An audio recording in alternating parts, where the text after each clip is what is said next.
Hello and welcome. Thank you for joining us today. We're about to delve into the heart of the Parisian real estate market. But before we begin, I'd like to greet our audience. A warm welcome to all the readers and viewers of Frenchly, the leading digital platform for American Francophiles.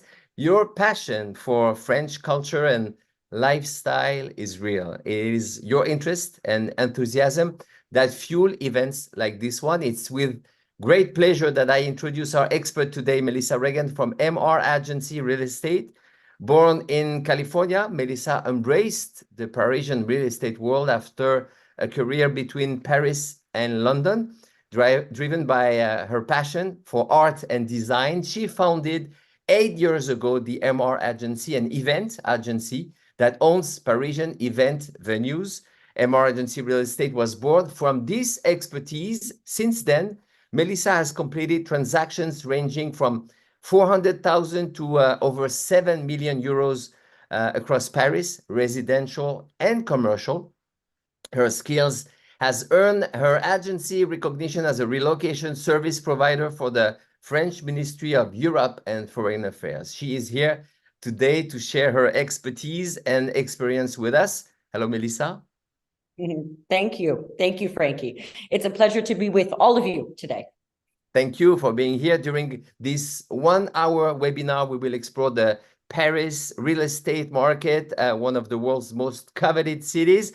Our goal is to demystify the property buying process in Paris, especially for our American audience. Melissa will provide key insights into market trends, property types, and neighborhoods, highlighting the significant differences between purchasing property in Paris versus the United States. Furthermore, she will, what is the right verb for you, Melissa? She will illuminate the invaluable role of a real estate agent in Paris and share inspiring success stories that underscore the joy and reward of owning property in the City of Lights. We will also have a Q&A session where Melissa will answer your questions. I encourage you to send them throughout the session.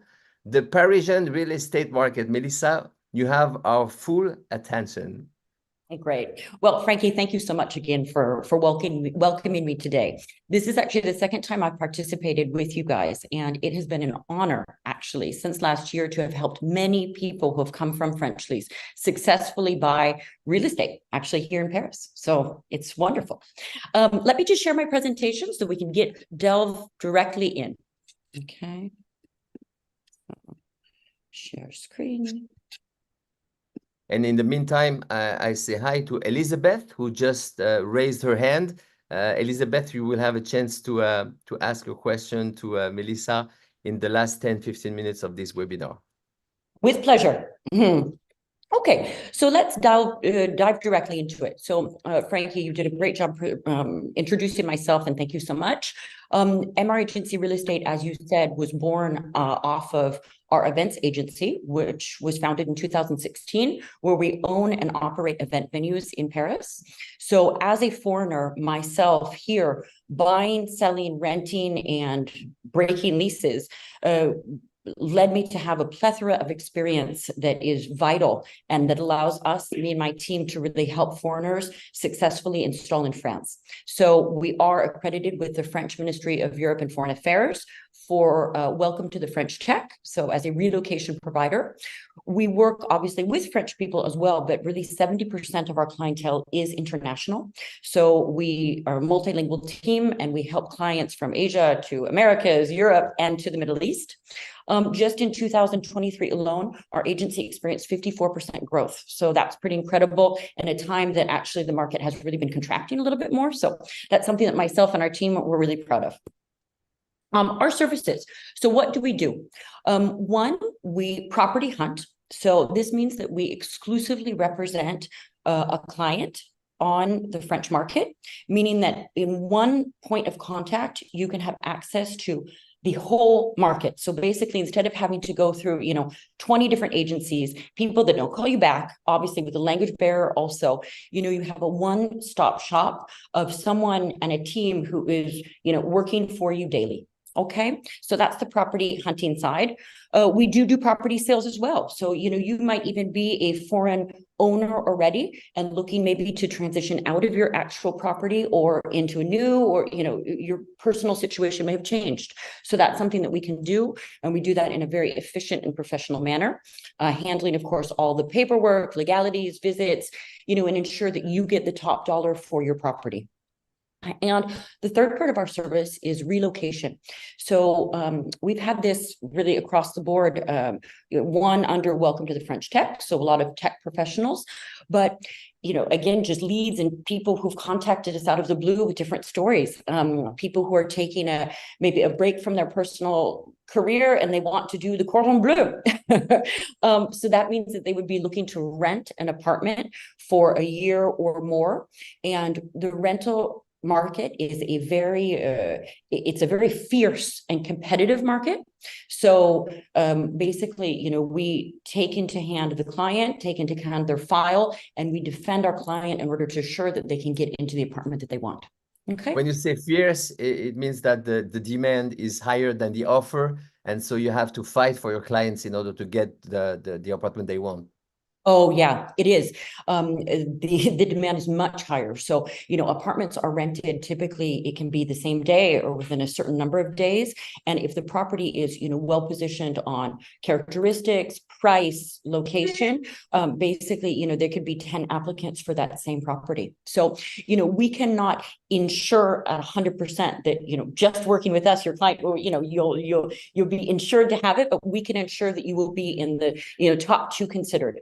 Then obviously the final choice is up to the owner, who might prefer, a retiree or a family profile, that we can't control, but we can really ensure that we get you to, that top final selection. Okay. And just to mention on that, this is something that we can do in your presence or virtually also. So, we can do virtual visits. We actually, we've relocated people who haven't even made it to Paris yet. And that means that when they come in, they're already in their apartment, which is wonderful to see. Okay. And you have the Vision Pro from Apple now to even optimize very soon this experience, this virtual experience. Exactly. But we're on the ground for you and with you also. So, okay. So now let's get a little bit into the market. Obviously, if you, again, are looking to invest in pied-à-terre or, even rent, you want to know, what's going on currently. Is it a good time? What do you read in the news?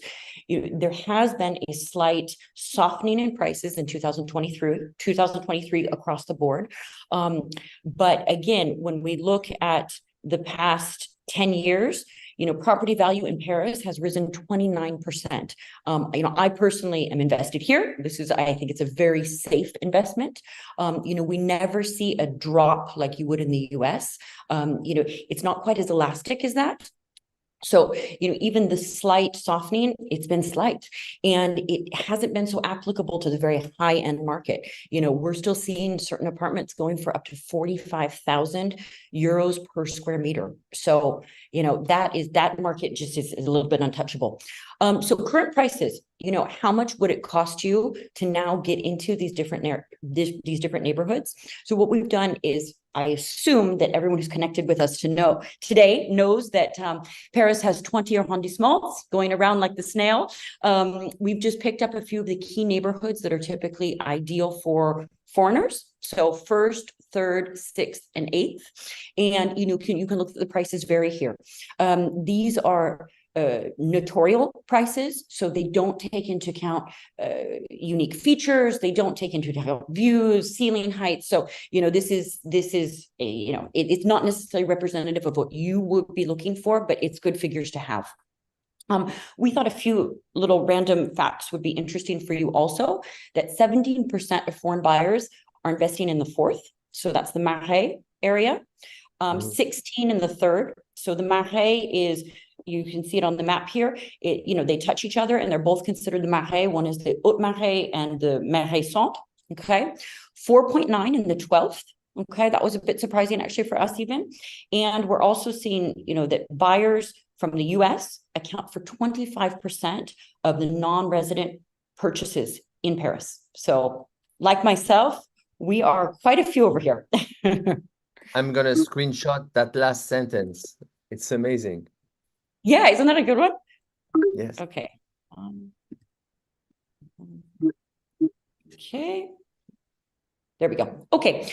When we talk about the market, it's definitely important to talk about interest rates. We'll get to this later on in the presentation also when we get down to financing and if foreigners can get access to financing. But we're bringing it up here because it does affect, obviously, the market. Even if you look at rates compared to the US, you even see 4.5 to be the high point, and that seems pretty incredible based on what we have on the other side of the pond. But you see that, the softening in prices obviously is a reflection of interest rates increasing. Interest rates are going to begin softening and going down in Q2. We've actually already started to see that a little bit, but towards the end of the year, it's going to continue to improve. I mean, that's what's forecasted. So that also is going to stabilize and then start bringing up the actual market prices. Okay. Okay, how to buy property in France. So what we've done is we've really defined a checklist, which makes the process understandable and smooth. So I'm going to get directly into it on defining your needs. So it sounds silly, but the basics. So how many rooms do you need? Does your lifestyle mean that you want to have guests over? Do you need a large dining room? Number of bathrooms? As probably some of you know, toilets are a little bit less common in all rooms or in all bathrooms in France. You could have a 200 square meter apartment with one toilet. These are things to consider. Laundry room. Laundry rooms also are quite rare. They can be found in the kitchens. So, to have this in mind before you go into the process and to know what would be your non-negotiable criteria. Same thing. Do you travel frequently in and out? Obviously, an elevator is going to be important. And then you might have ideas of certain neighborhoods that you visited in the past that you love. And then based on, your profile, we can also help recommend areas of Paris that we think would be good for you. So, in the 16th, you're going to get larger spaces. If you're a millennium, on your own, you probably want to be in a lively area. So, Frankie, we're going to ask a question. Yeah, no. This need assessment is key. It's the foundation, right? It is the foundation because sometimes, even clients contact us and they say, I'm looking for X, Y, and Z. So we go forward looking for X, Y, and Z, and they haven't gone through, the base criteria. So yes, we really want to always work with you on defining this. Okay. Employ a property hunter. So, you can do it alone, but we see high value in using a property hunter. So one, it's just really having one point of contact and being able to ensure that all options are brought to you. So both on and off market. So, we have access to both. We work with all the major agencies and with all this. What? Yeah. Sorry to interrupt, but when you mentioned scan the market and you said that you can also do it on your own, it's very important for our American friends to understand that there is no MLS equivalent in France where you can get all this information. They might think that there is a database when you enter the number of room, the square footage and everything, and you get the listings. It doesn't work that way. That doesn't exist in France. So to do it on your own is pretty complicated. It is. It's complicated, and with all due respect to the people we work with, it's people are also not quite as responsive over here in the way that we're used to in the US. So it's very frequent that you put calls in. You might be interested in seeing a property, and people do not call you back. I mean, it's pretty wild. So it's a full-time job. It is. It's a full-time job. And the thing that I always really say to clients also is that, if you're representing just one property, that means that you're pushing that property to the client. Using an independent property hunter means that, we have your interest in mind. It's irrelevant if you end up choosing option A, B, or C, but it's to find the best option for you. So that's really important to us. Okay. And in this, we obviously organize virtual and on-site visits. We typically have clients that will come in for, 48 hours. They're going to spend 2 days, to book all that back to back and efficiently use your time. So it's important. Then we handle obviously the negotiation and putting in a legally binding offer on your behalf. And then we ensure a secure purchase. So the due diligence that is done by the agency at the agency level. And then we'll get to the next step of the due diligence that is done at the notarial level. Okay. And market costs for a property hunter. So again, these are not just even our fees, they're just across the board, range from 2.5 to 4% of the net seller price. Okay. Very nice. I love this Eiffel Tower in the view with the Eiffel Tower. I'm sure you have to pay for a view like that extra. You do, but we'll get into a few selection of properties to give you some ideas of how much that would cost. Okay, the importance of a notary. So this is something that we don't have in the United States. A notary is basically an accredited lawyer recognized by the government who oversees the sale of property. So both the buyer and the seller should be represented by a notary. Can you buy property without going through a notary? You technically could. I would never allow someone to do that. There's probably about maybe 1.5% of overall transactions in France that do not go through a notary, but that's, again, you lose all protection, and don't ever, please take my advice. Do not ever, go into someone's agency and say, oh, I'll sign there. Please don't. Okay. You think you're saving money, but you're actually taking a huge risk. A huge risk. And what's interesting to know too is that notaries, as it's recognized by the government, all the fees are the same. So it's not a question that one costs more than the other. They actually all cost the same. But you can have a good notary and you can have a bad notary. And notary is there to protect you. It's to confirm that actually the seller is the seller. It's also to confirm that there aren't liens on the property. It's to confirm that any renovation that was done by the previous owners, even several transactions back, was done with the required authorizations.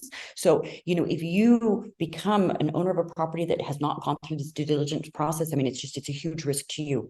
And then what they do at the end is obviously they authenticate the title transfer. Okay. So, we have really great relationships with several notarial firms that we work with over here. Explore local financing options.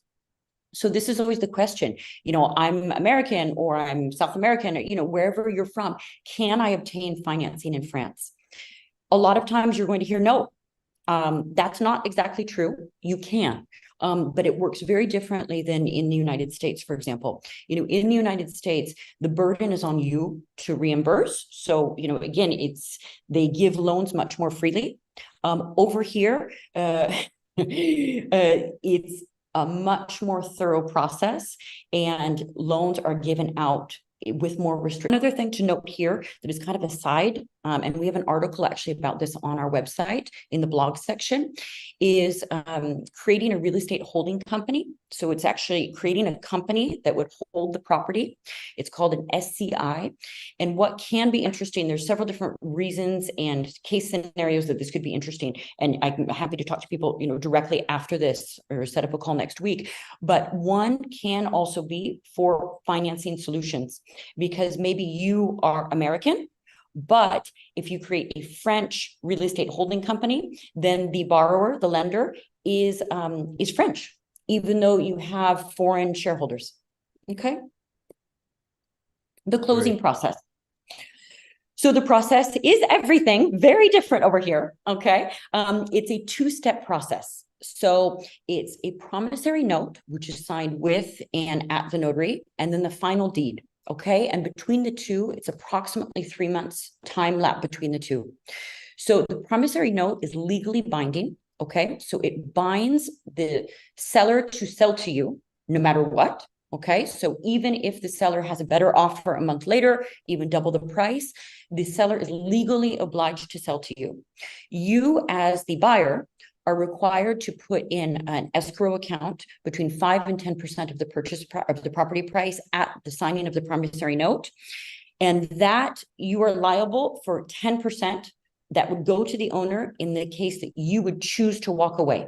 So you, as the buyer, you cannot be forced to go through to the final deed, but if you choose not to, then you would lose the 10%. But the seller has no choice. And even if the seller was to, for example, pass away, their children would be still forced to sell to you. You had a question, Frankie? Yeah, a word about conditions suspensives at this point? Very good to bring up. So condition suspensive is if you put a loan contingency in your offer and in the promissory note, which means that if you tried to obtain financing and you were refused by two different financial institutions, then that would get you basically out of your 10% engagement. But I must say that in today's world, sellers are not accepting to offers with financial conditioning. So, sellers only want to sell to buyers who are willing to, to commit and are sure that they're going to be able to go through to the end. So, and especially even with an international client, it's very challenging to negotiate that in these days. Okay. What else is important to bring up? Taxes. So there are taxes and legal fees, so notaries and taxes. They're actually calculated. It's a very complex, complicated calculation, and it's actually done by the notary. It takes into account even, the year the building was built. So it's very complex, but basically they're always approximately 7%. So you need to take that into account in addition to the prices that, the actual listing price. Okay. After that, we get to the checklist, and so you become an owner, make any necessary renovations. So if you choose to, work with an architect, standard fees on that are 20% of the total renovation costs. Renovation costs really can vary, but just to give you an idea, it could be, 2,500 per square meter up to 10,000 per square meter. So we see a lot of our clients interested in properties that have already been renovated, but we also are working with clients who are going forward with a full renovation over here. And we're going to get to that on an example on the success story. And we do have close relationships with contractors, architects, interior designers. So, if this would be something you would want to do, basically we can oversee that process and put you in contact with several people to consider and then choose who you would want to work with. Okay, so now that we've gone through the checklist of how to become a property owner, we wanted to share a selection of properties, so for sale and for rent, to kind of get an idea of, again, what we could offer to you, and also what do you get for 3.4 million on Avenue Kléber, for example. Okay. I can see that. I mean, 2 bedrooms for almost 1,400 square feet. Those are huge rooms, right? Yeah. I mean, these are very high-end properties. So, I mean, this is according to the space that we as Americans are used to. I mean, these are properties that have been fully renovated. They have air conditioning, heated floors, really all the amenities that you would need to be comfortable and live the Parisian dream. So the 16th arrondissement is pretty known for this type of apartments in particular. Yeah, it is. This is Parquet Moulur Cheminée, very French style, renovated, but respecting that French heritage. And Avenue Kléber is a major avenue that goes from Trocadéro to L'Étoile. So, central, you're close to museums, you're close to, get around quickly. And it's also quite residential. So it's safe, clean, comfortable. Avenue Kléber, for our viewers who don't know very well Paris, starts from the Arc de Triomphe, from L'Étoile, which is pretty prestigious. Mm-hmm. Here's another very prestigious property. Okay, this is Avenue Rapp in the 7th. So the 7th is very close to Champ de Mars, so a very large park where the Eiffel Tower is. Here you have large open spaces. On Avenue Rapp, there's even a market several days a week, so you can come down and do your shopping. This is a turnkey property. So what that means is it's both renovated, furnished, and you basically can just come in and put down your toothbrush. So it's fully renovated. It even comes with a concierge service for 1 year, and everything is guaranteed for 10 years. So, if there was a plumbing problem, if there was something, you're under warranty. So it's such a safe, it's a safe investment, but it's also safe for you. You're not going to have to deal with problems. Is that stairs that I see on the upper? And this is very unique because typically Parisian apartments are on one level. So this is a duplex. So that was also one of the reasons we wanted to show you that. So very interesting. The terminology duplex in French is different from duplex in the US, right, Melissa? Oh, you know what?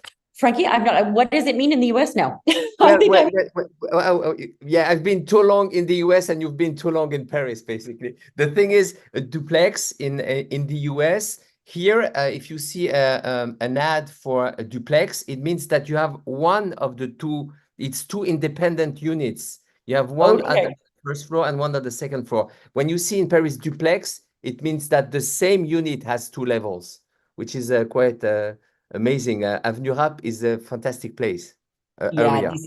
it's incredible. I mean, in this property, again, we could only show you a few photos, but it's a little bit heaven on Parisian earth. Okay, here we've also shown a smaller property that has been fully renovated, but where the client would be able to do your own decoration, you'd be able to buy your own furniture. So this is 818 square feet, 2 bedrooms, 1.45. You see the open kitchen, beautiful. And this is a great neighborhood. This is lively, but you're not on one of the two busy streets. You're in the Marais district. It's, this is an incredible smaller pied à terre, but 2 bedrooms, fine for a family, fine for, quite a few. Okay. And this is the last property we wanted to show you for sale, Rue Jean-Jacques Rousseau. I'm not sure, Frankie, you're familiar with Rue Jean-Jacques Rousseau? No, I don't see where this one is located. It's in the first, very close to Galerie Vivienne, that beautiful, yeah. Okay. And so this is renovated and furnished. This is also where you have Christian Louboutin's store, his first store in Paris. Christian Louboutin actually even has his office in this building. So yeah, you're in the center. You're directly in the center, first arrondissement. Everything's accessible, very close to the Louvre, for example. Okay. And we also wanted to show you some properties for rent. Okay. So for lease. This is a beautiful Parquet Moulure Cheminée in the 8th arrondissement, Rue Clément Marot. So this is considered to be in the Golden Triangle. And the Golden Triangle in Paris is the area between Georges V, Avenue Montaigne, and Champs-Élysées. So this is, again, it's a very safe neighborhood, close to lots of restaurants, shopping. And I thought that this was a great value for price also, that beautiful fireplace. Okay. And here's an example of another property in the 6th. So Rue Madame, so 95 square meters, 2 bedrooms, and 5,340. So it gives you an idea of how much it would cost if you were to rent. I will take the opportunity here to tell you a little bit more about that. So, when you do rent, it is actually quite expensive to get in. So you do need to have that in mind. Typically, they're going to ask for either upfront payment for 6 or even 12 months, or we get you registered for an insurance policy, which we can then give to the owner. If ever there's payment default, they can go to that insurer in order to get paid. But there's a fee associated with that. So, don't just look at the 5.3 and think, oh, great. There are really some upfront costs, and we were happy to do a more thorough analysis for anyone who'd be interested. Okay. Frankie, if we're ready, I think I was just going to now talk a little bit about some of our success stories and some of the clients we've been able to help. Does that work for you? Beautiful. And we are right in the heart of Les Tuileries here. Yes. So first, the first is great. It's really central. It's also where our office is on Rue Saint-Honoré. So this is an interesting case scenario because this is a high-level professional in the fashion industry who was taking a major job at Loewe, which is a part of the LVMH group.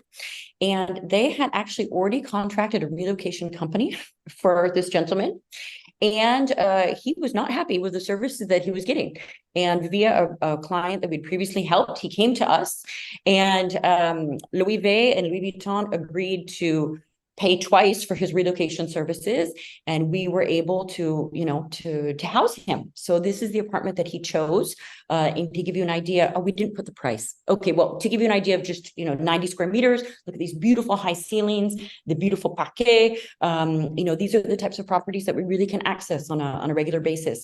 And actually, thanks to the experience we had with Carmine, we are now on an exclusive contract with Loewe and LVMH for their relocation services. So that's been great.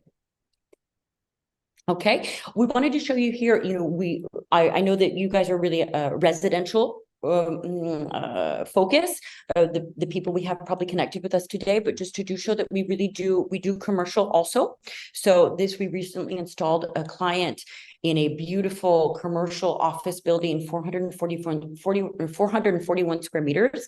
So, this we can assist with too. This was one of the biggest transactions of the beginning of the year here in Paris.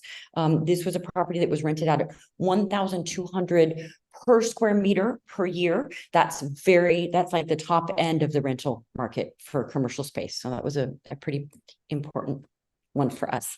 And so this Rue Jean-Jacques Rousseau, where we sell the property for sale, we actually have already sold a property in that same building. And this was a wonderful story.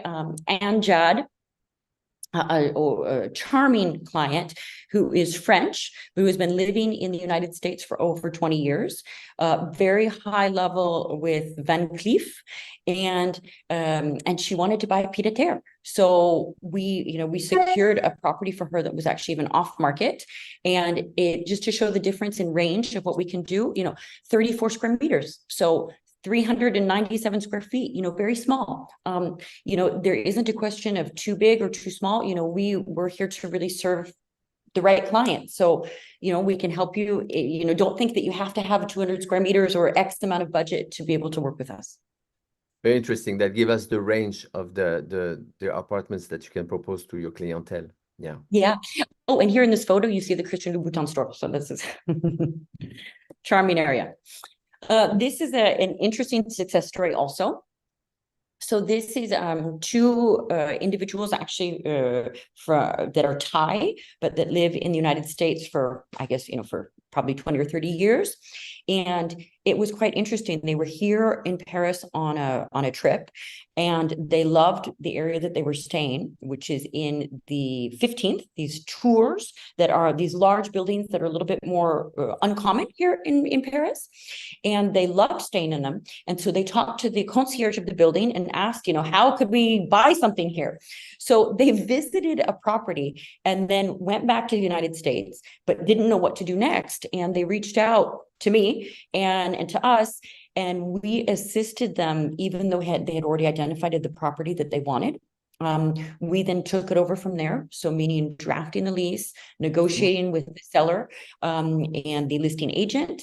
And we're right now about to close. So we also were able to even obtain financing for them locally just for financial optimization. And they are going full in. They're going to go on a huge renovation. Everything needs to be redone. And actually, our company is going to be project managing that project with them. So we've brought in several contractors to do the bids. We will be stopping by the property on a weekly basis once the renovation starts, in order to, for them to be able to follow it from a distance and to know that there's, again, an independent party there defending their interests. All of that will be done while they're still in the US. Yeah.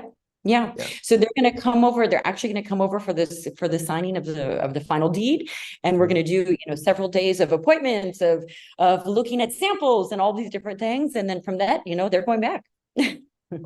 Amazing. Yeah. So we thought it was interesting to show just what we can do in that respect. So, Frankie, you brought to my attention some of the frequently asked questions that you guys have gotten, which are quite parallel to what we've gotten also.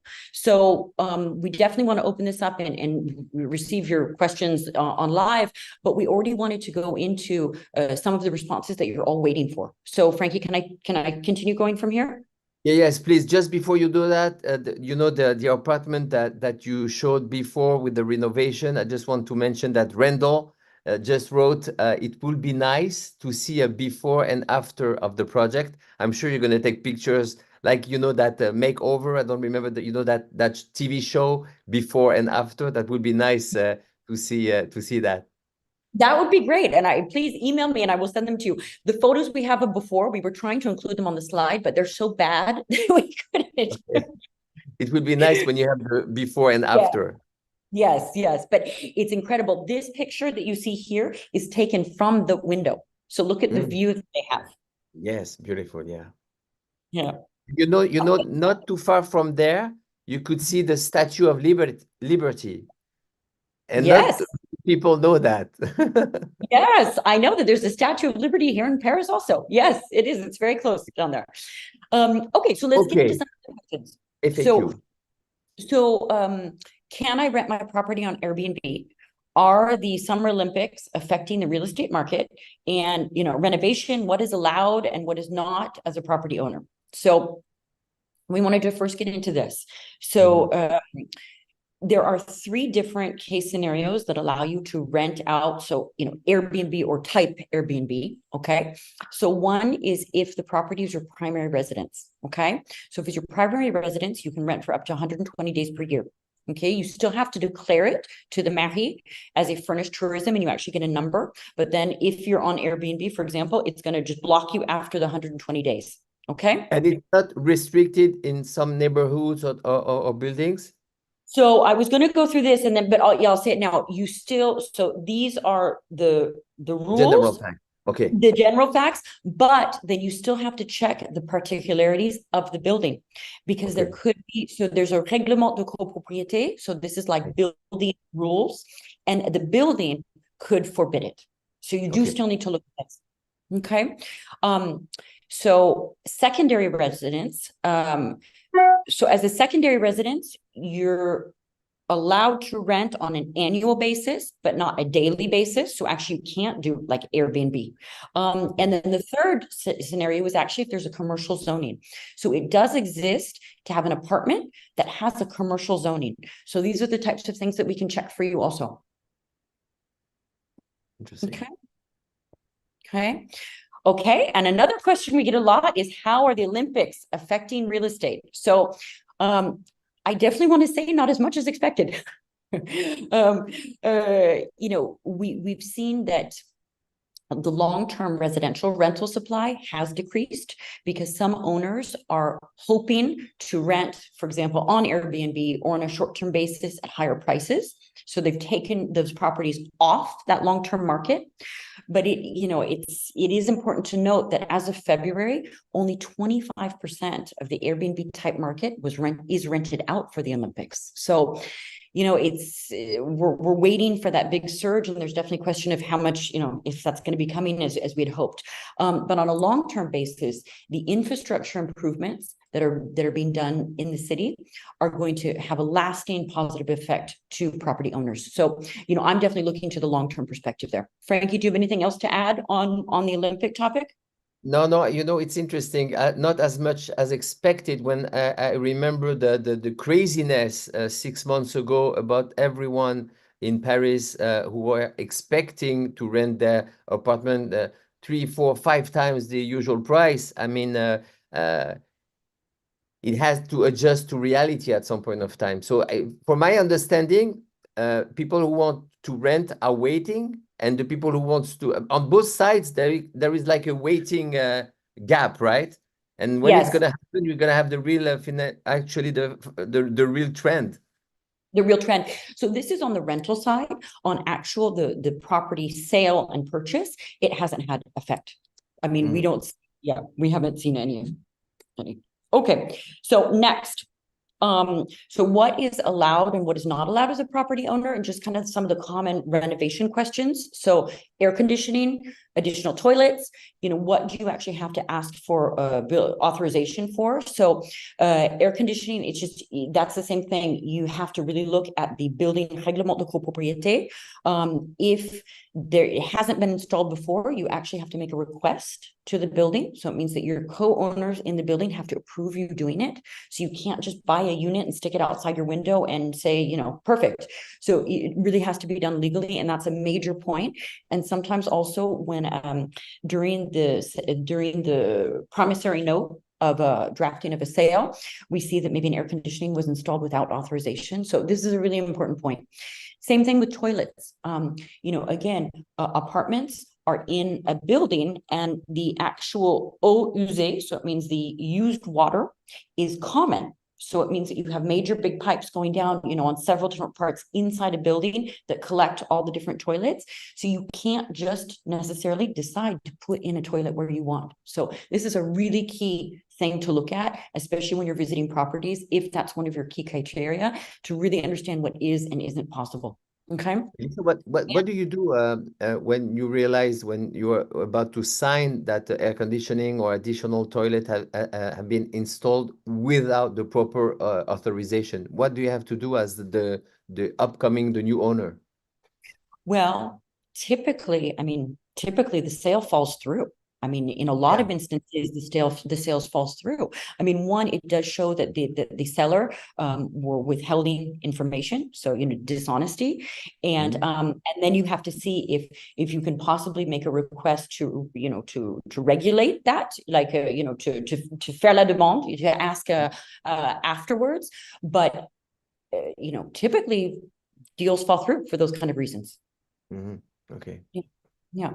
But again, I mean, that's one of the reasons of why we recommend to work with a professional like ourselves or a property hunter to ensure that you don't get into that situation. Right. Yeah.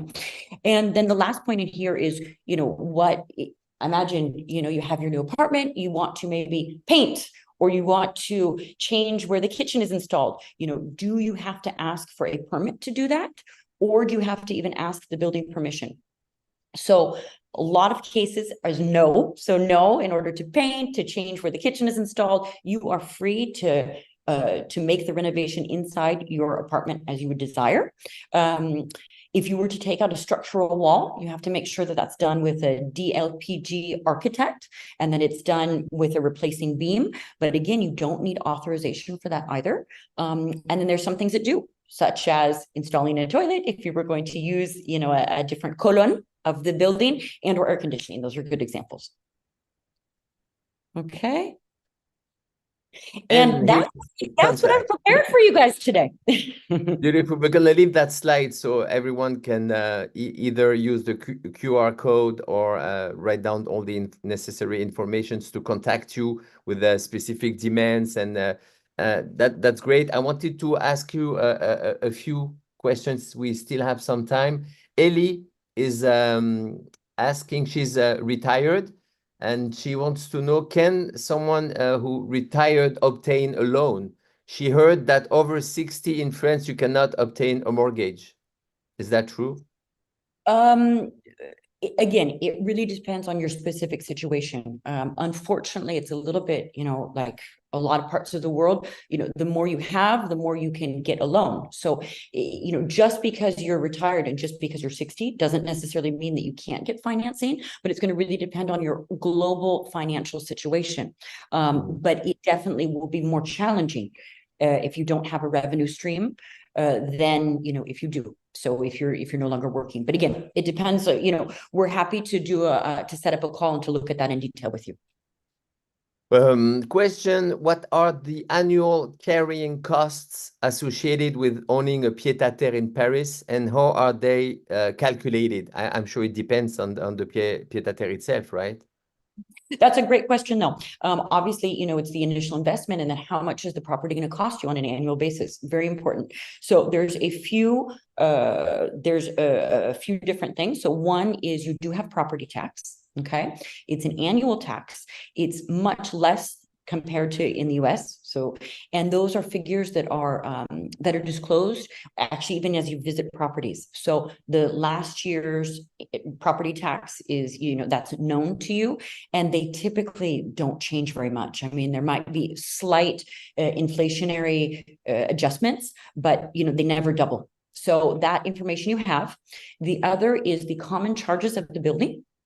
So, for example, cleaning, the electricity in the hallways, taking out the garbage. So these are common charges. And the same, these are also disclosed at the time of purchase, even before purchase, even when you visit. So these costs, you know them. And so when you go into a transaction such as this, you have all of that information.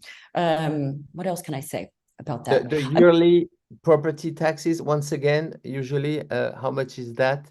Fred is asking. Well, I can't give you a figure because it depends on the size of the property, the But address. not a percentage like in the US? No, no, Okay. it's not a percentage. And what's interesting too is that there's no relation to the taxes you would pay based on you as the owner.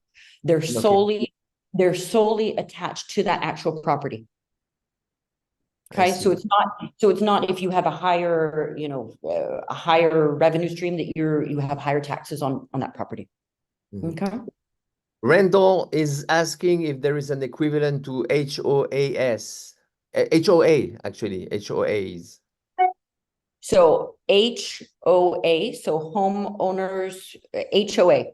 What is Yeah, HOA? HOA. I think it's Homeowner Association, if I'm right? Okay, so this is similar to what the copropriété is. So basically, when you're in a building, there's an outside company, which is called a syndic, that actually manages the company, and all the co-owners are part of that association. So it is similar to a homeowners association. I mean, you live in a community, basically, in your building. So you would make choices together and vote upon if you were going to redo the roof of the building or repaint the entry. So it's similar. Yes. Next one is not a question. It's Anila who's writing. Melissa, I would like to work with you. How can I? I'm a realtor in Florida. So, Anila, we invite you to get in touch with Melissa and discuss it further. Let's do it. Can you briefly discuss the condo fees seen on listings? I'm reading it as it's written. It's from Catherine. Okay, so the condo fees, so just to have an idea of how much does it cost in the building charges, correct? Right. Okay, well, again, I mean, they are variable. So I don't want to quote a specific figure because it depends if there's a concierge, for example, in the building. It depends on how many apartments there are in that actual building. Clearly, if you're in a building that has a concierge, and that has only 3 apartments in the whole building, then you're going to have higher expenses than, for example, if there's 25 and no concierge.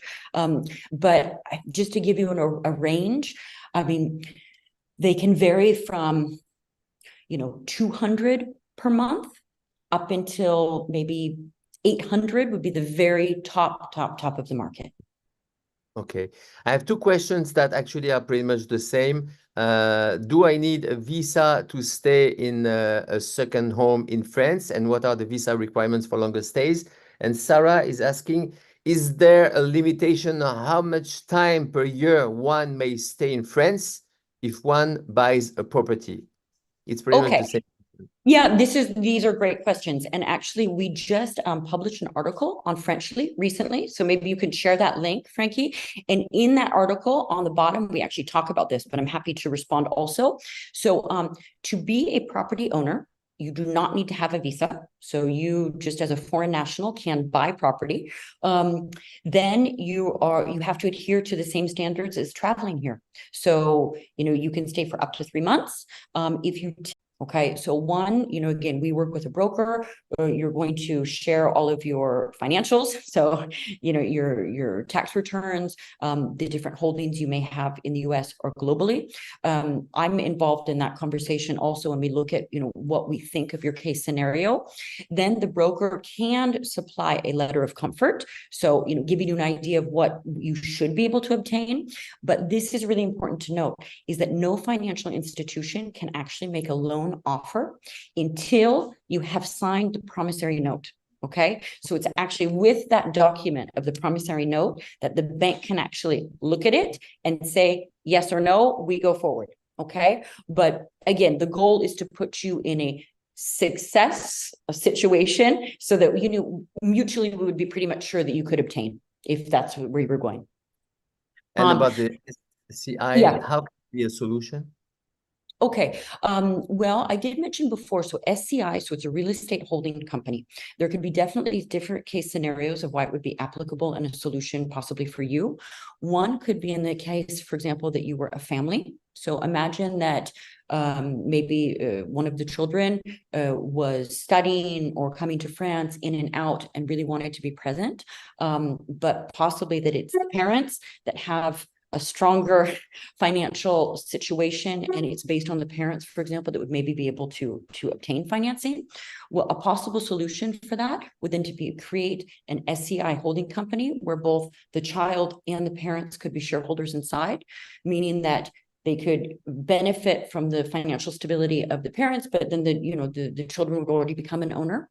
And it helps also in succession. So we have a whole article on this on our website. So that's one.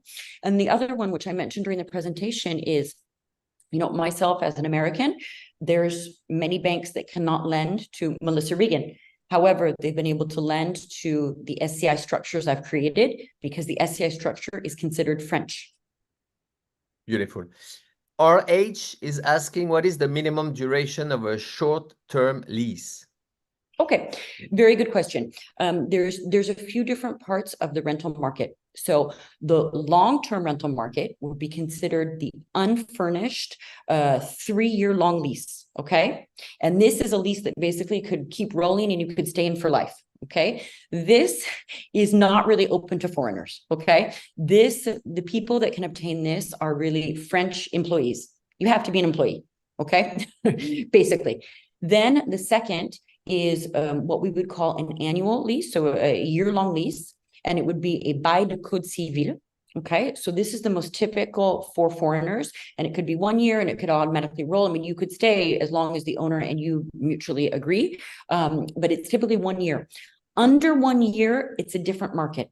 So under 1 year, there's another zone, which is kind of between Airbnb. It's kind of between Airbnb and then between the long-term market. So it means if it's 6 months, the prices are going to be higher than on a long-term basis. Okay, so you're going to see that reflected in the prices.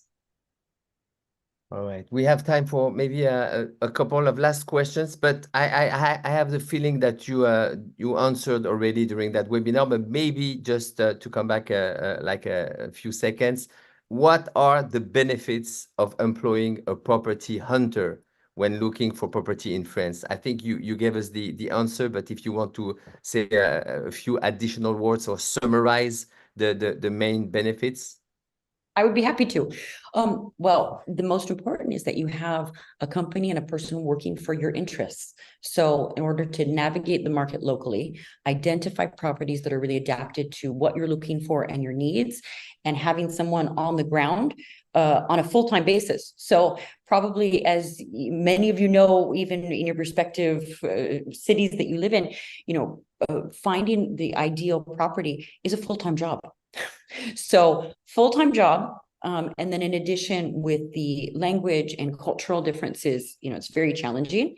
And it means that we're here for your interests. So, we can bring you to really everything there is from all the major agencies, from the small neighborhood agencies, from the opportunities that could be off market, and you have someone working for you. Mm-hmm. Last question is tax related. How is the tax rate determined for the sale of a second home in France, and are there ways to minimize or avoid certain taxes? We're now in the scenario of someone who already has a home and who wants to sell it, apparently. Okay, so again, the exact taxes that you will pay will be calculated actually by the notary. So that's something that you can even do if you're a property owner and you want to see what it would be. Okay. In that same article also, Frankie, that we just recently published on Frenchly, we do a little, there's a little note about that too. So maybe the person who's asked could take a look at it. For primary residence, so for primary residence, it's actually digressive over time. Okay, but the property, you need to have it be your primary residence for more than 6 months for it to be considered your primary. And the longer that you hold the property, the less taxes you pay. Okay, so it's digressive. So after a number of years, I think you're also like tax-free or something like that? Pretty much. Yeah. And also, so even when we get back to the SCI and a real estate holding vehicle, these would be things also to look at if you were going to make, investments. There might be, it's the companies who can also amortize certain costs. Those are things to look at too. I would say that would be maybe an axe for optimization. 1 hour. I didn't see time. I mean, I didn't see it. It's like we spent 20 minutes discussing this together. Time flies. Thank you so much, Melissa, for your expertise, for being there. I know that there are so many other success stories that you didn't share, but I know that there are amazing reaction and assistance for people in the United States. You know, I want to mention this. You know, there are 160,000 of you American Francophiles every month on Frenchly.